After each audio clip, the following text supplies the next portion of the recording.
Hello दोस्तों, आज है 17 जुलाई 2026 दिन शुक्रवार का। हिंदी तिथि आषाढ़ शुक्ल तृतीया और चतुर्थी। और आइए बात करते हैं आज के मुख्य समाचार, बड़ी खबरें, देश और दुनिया का ताजा अपडेट लेकर हाजिर हो गए। आज का ये वीडियो भी बहुत ही स्पेशल और महत्वपूर्ण होने वाला है। किसान भाइयों के लिए, युवाओं के लिए, माताओं और बहनों के लिए, सरकारी कर्मचारियों के लिए, पढ़ने वाले बच्चों के लिए और आम जनता से जुड़े कई महत्वपूर्ण फैसले जानने वाले हैं। वीडियो को आप लाइक और शेयर कर दीजिएगा और इस वीडियो को आप आखिर तक पूरा ध्यान से जरूर देखिएगा। खबरों की शुरुआत में सबसे पहले तो आप देखिए, प्रधानमंत्री नरेंद्र मोदी आज जींद से रवाना करेंगे पहली हाइड्रोजन ट्रेन। आज 17 जुलाई को हरियाणा के जींद से एशिया की पहली हाइड्रोजन ट्रेन को पीएम मोदी हरी झंडी दिखाएंगे और इस अवसर पर प्रधानमंत्री नरेंद्र मोदी 14,700 करोड़ रुपए से अधिक की विभिन्न विकास परियोजनाओं का उद्घाटन और शिलान्यास भी करेंगे। और ऐसे में हाइड्रोजन ट्रेन के संचालन के साथ जींद का नाम इतिहास में दर्ज हो जाएगा। इधर कांग्रेस का प्रधानमंत्री नरेंद्र मोदी को लेटर, कहा कि सर्वदलीय बैठक बुलाएं। मानसून सत्र में चढ़ावा चोरी का मामला उठाया जाएगा, संशोधन बिल का भी विरोध होगा। कांग्रेस मानसून सत्र में राम मंदिर चढ़ावा चोरी, पेट्रोल में एथेनॉल मिलाने का मुद्दा उठाएगी और इसके अलावा सरकार के संशोधन बिलों का भी विरोध किया जाएगा। दरअसल ये फैसला गुरुवार को कांग्रेस की संसदीय दल की बैठक में लिया गया। मल्लिकार्जुन खड़गे ने 131वें संविधान संशोधन विधेयक यानी परिसीमन से जुड़े बिल को लेकर पीएम मोदी को पत्र लिखा और इसमें सरकार के संशोधित प्रस्तावों पर सर्वदलीय बैठक बुलाने की मांग की है। साथ ही आपको बताया, संसद का मानसून सत्र 20 जुलाई से शुरू होने जा रहा है और संसद के इस आगामी मानसून सत्र को लेकर सत्ताधारी गठबंधन ने भी अपनी रणनीतिक तैयारियां तेज कर दी है। और इसी को लेकर आप देखिए, रक्षा मंत्री और बीजेपी के वरिष्ठ नेता राजनाथ सिंह के आवास पर आज शुक्रवार को एनडीए फ्लोर लीडर्स की एक महत्वपूर्ण बैठक बुलाई गई है और इसमें मानसून सत्र की रणनीति बनेगी, ऐसे अपडेट्स मिल रहे हैं। इधर अमित शाह आज से ही पश्चिम बंगाल के 3 दिवसीय दौरे पर सीमा सुरक्षा, कानून व्यवस्था और विकास परियोजनाओं की समीक्षा करेंगे। केंद्रीय गृह एवं सहकारिता मंत्री अमित शाह आज शुक्रवार से रविवार तक यानी 17 से 19 जुलाई तक पश्चिम बंगाल के 3 दिवसीय दौरे पर रहेंगे। सुप्रीम कोर्ट में जज बढ़ाने से लेकर एमएसएमई सुधार तक मानसून सत्र में सरकार का 7 बिलों पर मेन फोकस रहने वाला है। और ऐसा बताया जा रहा है कि भाई केंद्र सरकार ने रविवार को होने वाली सर्वदलीय बैठक में इन बिलों की जानकारियां दी जाएगी। तो मानसून सत्र के लिए केंद्र सरकार का एजेंडा भी सामने आ गया है। सरकार का मकसद 5 नए बिल और 2 लंबित बिलों को पास करना है। बड़ी खबर आप देखिए, पूरी जगन्नाथ रथ यात्रा में एक की जान जाने की खबर आई है, 5 बीमार पड़े। भारी बारिश में भी लगभग 12 लाख लोग मौजूद थे। सरकार ने कहा कि कोई भगदड़ नहीं हुई। उड़ीसा के पुरी में गुरुवार को जगन्नाथ रथ यात्रा के दौरान एक व्यक्ति की मौत हो गई है। रथ यात्रा शुरू होने के समय पुरी में तेज बरसात हो रही थी। इसके बावजूद भी लगभग 12 लाख से ज्यादा लोग यात्रा रूट पर मौजूद थे। बहुत ज्यादा भीड़ थी, ऐसे में कई लोगों को सांस लेने में भी तकलीफ आई, कई लोगों को हॉस्पिटल तक पहुंचना पड़ गया। मुख्यमंत्री कार्यालय के मुताबिक रथ यात्रा का आयोजन शांतिपूर्ण और व्यवस्थित रहा। भगदड़ जैसी कोई अव्यवस्था नहीं हुई। हालांकि भीड़ के कारण एक व्यक्ति की मौत हुई और कारणों का पता लगाया जा रहा है। मुख्यमंत्री कार्यालय ने इस तरह के अपडेट जारी किए हैं। चलिए आगे बढ़ते हैं। बड़ी खबर आप देखिए, वाराणसी के श्री काशी विश्वनाथ मंदिर में तमिलनाडु की एक 80 साल की एक श्रद्धालु महिला ने अपने दिवंगत पति और दोनों बेटों की आत्मा की शांति और मोक्ष की कामना से 3 करोड़ रुपए का दान दिया। महिला ने 2 करोड़ रुपए बेटों की स्मृति में और 1 करोड़ रुपए अन्न क्षेत्र के लिए समर्पित किए। तो एक माता नाम है जिन्होंने काशी विश्वनाथ मंदिर में 3 करोड़ रुपए का दान किया। चलिए आगे बढ़ते हैं। बड़ी खबर छत्तीसगढ़ के रायपुर से आ रही है। E20 पेट्रोल डालने से इंजन खराब, कंज्यूमर कोर्ट ने कहा मारुति सुजुकी नई कार दें या फिर 20 लाख रुपए लौटाएं। देश का ये पहला मामला बताया जा रहा है। देश भर में आपको पता है, पेट्रोल में E20 यानी 20% एथेनॉल मिश्रित ईंधन के इस्तेमाल को बढ़ावा दिया जा रहा है। और इसी बीच रायपुर में E20 पेट्रोल से कार के इंजन के खराब होने का ये मामला सामने आया है। और इससे जुड़े मामले में कंज्यूमर कोर्ट ने मारुति सुजुकी इंडिया लिमिटेड और उसके अधिकृत डीलर को जिम्मेदार ठहराया। कोर्ट ने कहा कि नई कार दी जाए या 20 लाख रुपए लौटाए जाए। कोर्ट ने माना कि गाड़ी का इंजन E20 फ्यूल के हिसाब से नहीं था, फिर भी कार कस्टमर को बेची गई। और कोर्ट ने कहा कि 45 दिनों के अंदर ग्राहक को उसी मॉडल की नई कार दी जाए जो कि E20 फ्यूल के अनुकूल हो। तो बात यह है ना कि भाई E20 से कार खराब होने पर कस्टमर को मुआवजा देने का ये देश का पहला मामला है। दरअसल डीलर ने कार की जानकारी गलत दी थी। कंपनी ने कहा कि इंजन खराब हो गया और ऐसे में 5,30,000 रुपए का खर्चा होगा। सरकारी लैब की रिपोर्ट से मामला साफ हुआ।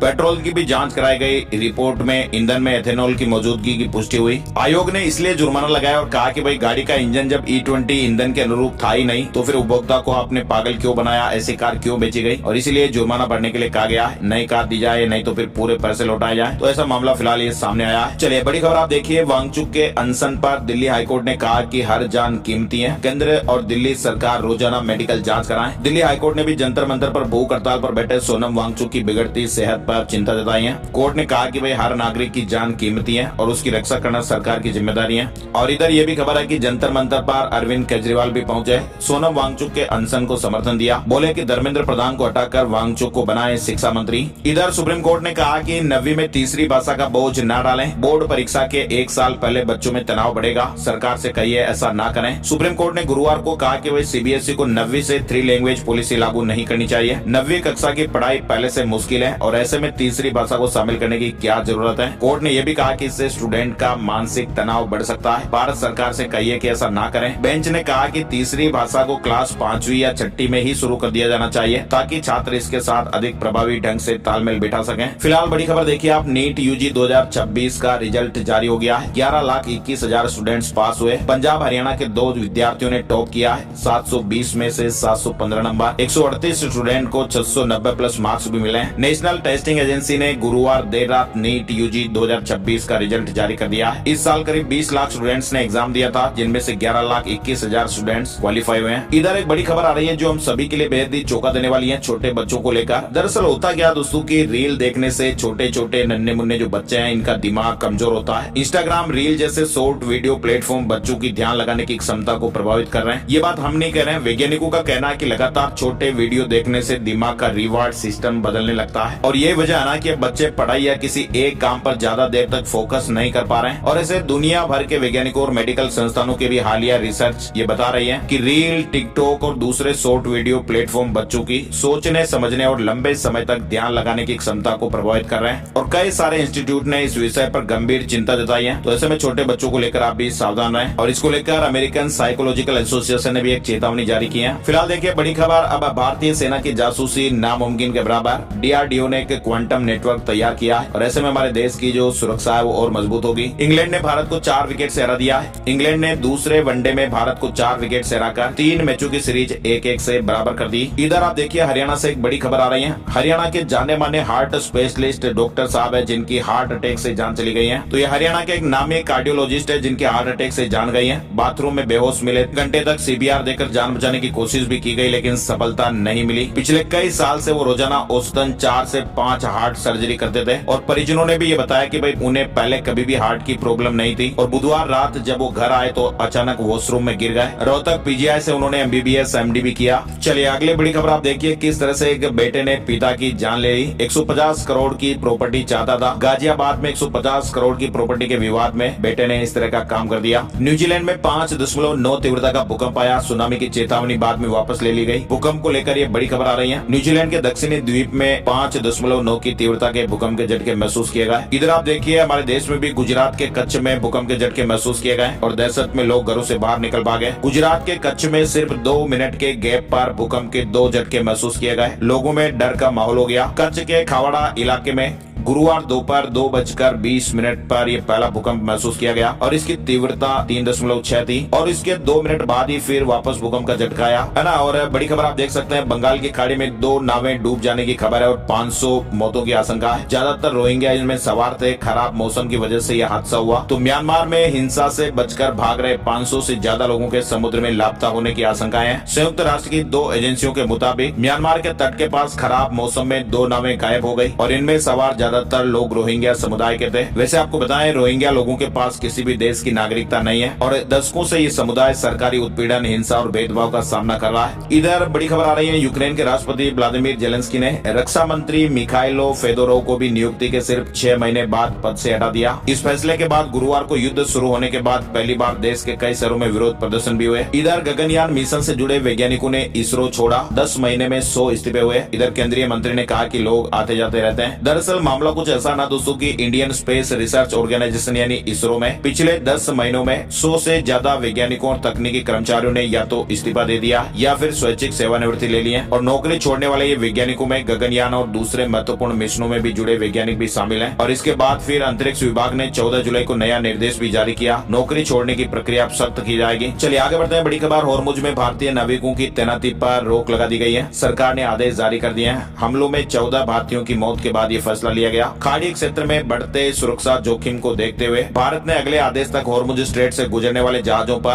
भारतीय नाविकों की नई तैनाती पर रोक लगा दी है। रिपोर्ट्स के मुताबिक 28 फरवरी से अब तक इस क्षेत्र में हुए हमलों में कम से कम 14 भारतीय नाविकों की जान जा चुकी है। इधर अमेरिका का ईरान पर भीषण अटैक अभी जारी है। लगातार 5वीं रात तेहरान, दैला, बंदर अब्बास पर भी मिसाइलें बरसी। तो कुल मिलाकर अमेरिका और ईरान के बीच जो सैन्य टकराव की स्थितियां हैं वो चरम पर चल रही हैं। दोनों ओर से लगातार युद्ध जारी है। 24 घंटे में अमेरिका ने तीसरा हमला किया, ईरान ने भी तगड़ा पलटवार किया और बहरीन कुवैत तक में मिसाइलें दागी। तो कुल मिलाकर अमेरिकी सेना और ईरानी सेना ने आपस में ताबड़तोड़ हमले जारी रखे हुए हैं। और इधर राइटर्स की एक रिपोर्ट के मुताबिक ईरान ने हूती विद्रोहियों को यह निर्देश दिया कि अमेरिकी हमले की स्थिति में लाल सागर का समुद्री रास्ता बंद करने की तैयारी रखी जाए। इससे दुनिया की तेल सप्लाई पर भी बड़ा असर पड़ सकता है। तो अमेरिका के लिए लाल सागर कभी भी बंद हो सकता है। ईरान ने हूतियों को इस तरह के निर्देश दिए हैं। और तो और अब कच्चे तेल के दाम भी आगे और बढ़ सकते हैं। मध्य पूर्व में बढ़ते तनाव से कच्चे तेल की कीमतें फिर से चढ़ गई हैं। विशेषज्ञों का यह मानना है कि ब्रेंट क्रूड $95 प्रति बैरल तक पहुंच सकता है और ऐसे में भारत में भी महंगाई, रुपए, आयात बिल और शेयर बाजार पर दबाव बढ़ सकता है। तनाव की स्थितियां हैं, युद्ध का माहौल है, तो निश्चित रूप से आगे हालात इस तरह से बन सकते हैं। ये तो आपको पता ही है कि भारत अपनी जरूरत का लगभग 90% कच्चा तेल जो है ना वो विदेशों से आयात करता है। और तो ऐसे में अगर अंतर्राष्ट्रीय बाजार में तेल महंगा होगा तो इसका सीधा सीधा असर देश की अर्थव्यवस्था पर पड़ेगा ही। चलिए, ITR भरने वालों के लिए एक बड़ी खबर आ रही है। इनकम टैक्स पोर्टल पर अब आपकी विदेशी संपत्ति भी दिखेगी। CBDT ने नई सुविधा शुरू कर दी है। इधर जापान राजवंश में उत्तराधिकारी का संकट हो रहा है। जापान में सानाए ताकाइची ने देश की पहली महिला प्रधानमंत्री के रूप में इतिहास रचा है, लेकिन दुनिया के सबसे पुराने जापान के राजवंश में राजगद्दी महिला को सौंपने पर रोक है। तो करीब 2600 साल पुराना ये राजवंश अब उत्तराधिकारी के संकट से जूझ रहा है। यानी वहाँ मौजूदा कानून के अनुसार केवल सम्राट का बेटा ही सम्राट बन सकता है। लेकिन जो सर्वे हो रहा है जिसके मुताबिक अधिकांश लोग जापानी आयकों को साम्राज्य के रूप में देखना चाहते हैं। और इधर बड़ी खबर देखिए आप, POJK में आंदोलन पर नया विवाद। बातचीत से पाकिस्तानी सेना का इंकार हो गया है। प्रदर्शनकारियों ने कहा कि हमें गुमराह किया गया। पाकिस्तान के कब्जे वाले जम्मू कश्मीर यानी POJK में JAAC आंदोलन अभी चरम पर चल रहा है। बातचीत के आश्वासन के बाद लॉन्ग मार्च को रोका गया था, लेकिन अब पाकिस्तानी सेना और सरकार दोनों बातचीत से इंकार कर रहे हैं और ऐसे में आंदोलनकारियों में एक बार फिर से भारी रोष है। इधर अमेरिका में पढ़ाई करने वाले विदेशी छात्रों के लिए अमेरिका के गृह सुरक्षा विभाग ने एक नया नियम लागू किया है, जिसके तहत F1 छात्र वीजा की अधिकतम अवधि 4 साल तक सीमित कर दी गई है। तो भारतीय छात्रों को ये US से झटका सामने आया है। और इधर बड़ी खबर आ रही है, चीन ने हीलियम एक्सपोर्ट पर पूरी तरह से बैन लगा दिया है। इससे होगा क्या दोस्तों कि सेमीकंडक्टर का निर्यात सबसे ज्यादा प्रभावित हो सकता है और इस कदम से भारत समेत पूरी दुनिया में इलेक्ट्रॉनिक्स प्रोडक्ट जैसे मोबाइल, कार, फ्रिज, AC वगैरह महंगे हो सकते हैं या फिर इनकी सप्लाई कम हो सकती है। और ऐसे में टेक्नोलॉजी इंडस्ट्री पर एक बड़ा संकट छा सकता है, क्योंकि चाइना ने हीलियम एक्सपोर्ट पर पूरी तरह से बैन लगा दिया है। जियोपॉलिटिकल टेंशन के बीच चीन ने फिर से ये बड़ी चाल चल दी है और हीलियम एक्सपोर्ट पर बैन लगाते हुए चीन ने पूरी दुनिया को चौंका दिया है। चीन जो है ना वो हीलियम का 80% तक एक्सपोर्ट करता है और हीलियम एक ऐसी गैस है जो सेमीकंडक्टर प्लांट में काफी यूजफुल मानी जाती है। चलिए, बड़ी खबर आप देखिए, CBI का दावा कि लातूर कोचिंग संचालक ने नीट का पेपर खरीदा और उसके मोबाइल में हाथ से लिखे केमिस्ट्री के 132 प्रश्न मिले और 111 असली पेपर से मैच हुए। देश की पहली AI यूनिवर्सिटी कर्नाटक में बनेगी। करंट अफेयर से जुड़ा सवाल बन सकता है। कई बार प्रतियोगी परीक्षाओं में छोटी छोटी चीजें पूछ ली जाती हैं। तो कर्नाटक राज्य में देश की पहली सरकारी आर्टिफिशियल इंटेलिजेंस यूनिवर्सिटी स्थापित